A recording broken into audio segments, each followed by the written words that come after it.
Hey guys, I had to put my PPE on. A very hazardous situation back here. Paint cans, various things are very unsafe. Building, the roof caved in. I featured this building back in April, along with a few others here above Horner Avenue. I was told I was mistaken and that this building was condemned. They didn't realize we had the condemnation list. They thought it was secret. Well, the only thing that's changed since then is a condemnation list was put on it. The building has not been cleaned up. The building was not demolished. It's not been remediated in any way.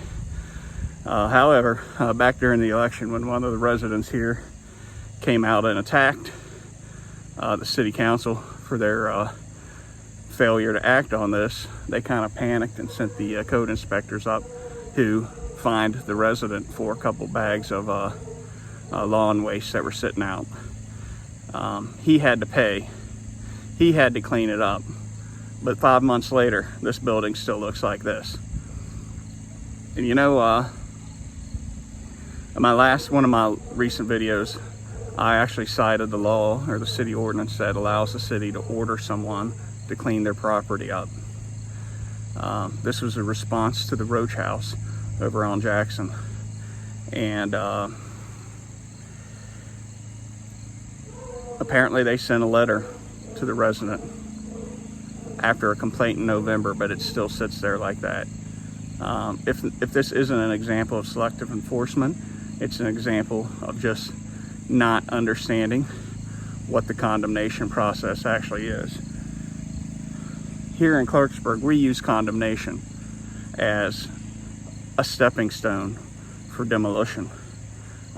We have argued in court cases that after buildings, specifically Schaefer versus City of Clarksburg over the Maxwell Duncan house, that even though that house had no building code violations, because it had been condemned for 2 years, it was automatically demolished. That's our policy. We think that is a normal way to proceed. That is how normal cities act. It is not. It is not a normal understanding of the condemnations procedure. Condemnation in the law means one of two things. One is that the city intends to take the property by eminent domain and should be vacated.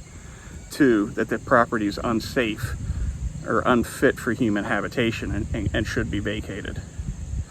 Now, you can declare a property unfit for human habitation for something as minor as turning the water off, but the word condemnation sounds scary. However, if I inherited a house, let's say it was a very nice $250,000 house or something like that, but I didn't live in it, I would probably turn the water off so that I didn't have to pay Clarksburg Water Board $55 a month for lead water. But in Clarksburg, people have done that and had their homes demolished. And in the last council race, we had a candidate say they wanted to speed the process up. It shouldn't be 2 years, it should be 1 year. Our condemnation process is nothing but a way to gin up demolitions. If they understood condemnation, they would come out here and remediate this problem, but they do not. They don't want to know. And you voted for it. I'll holler at you later.